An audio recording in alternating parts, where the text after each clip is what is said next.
તો વાત કરીએ આપણે વડોદરાના સાવલી નગરપાલિકામાં પ્રમુખ અને ઉપપ્રમુખ સહિત સ્ટેન્ડિંગ કમિટીના ચેરમેનની ચૂંટણી પ્રક્રિયા પૂર્ણ થઈ છે। ભાજપની સામાન્ય સભામાં સર્વસંમતિથી નવા હોદ્દેદારોની વરણી કરવામાં આવતા કાર્યકરોમાં ખુશીનો માહોલ જોવા મળ્યો હતો। સાવલી નગરપાલિકામાં આજે પ્રમુખ, ઉપપ્રમુખ અને સ્ટેન્ડિંગ કમિટીના ચેરમેન પદ માટેની ચૂંટણી પ્રક્રિયા પૂર્ણ કરવામાં આવી હતી।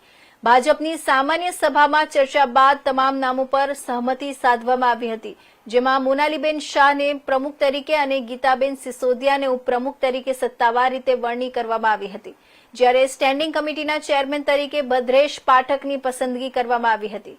નવી ટીમની વરણી થતા ભાજપ કાર્યકરો અને સમર્થકોમાં આનંદની લાગણી જોવા મળી હતી।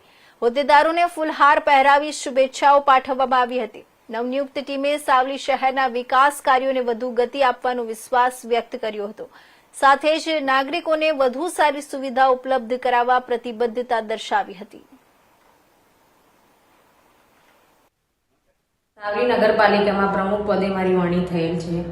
સાવલી નગરનો પૂરેપૂરો વિકાસ થાય એનો હું પૂરેપૂરો ધ્યાન રાખીશ અને દરેક કામ જે પાછલી ટર્મમાં નથી થયેલા કે જે અટકી રહેલા છે કે કોઈ કાળે થયા નથી એનો પૂરેપૂરો થાય એનો હું પ્રયાસ કરીશ।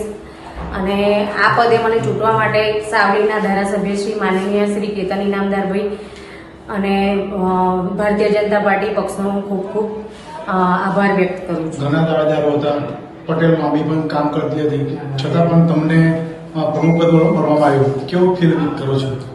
ફીલ તો હું બહુ સારું કરું છું અને એ બી કરું છું, પણ ફીલ કરતા જોડે જવાબદારી છે જેના ઉપર મારે ખરું ઉતરવાનું છે અને ઘણું બધું એવું કામ બાકી છે પૂરું કરવાનું છે। સાવલીનો વિકાસ ખાડે ગયો છે, પ્રમુખ તરીકે તમે કેમ કામ કરશો?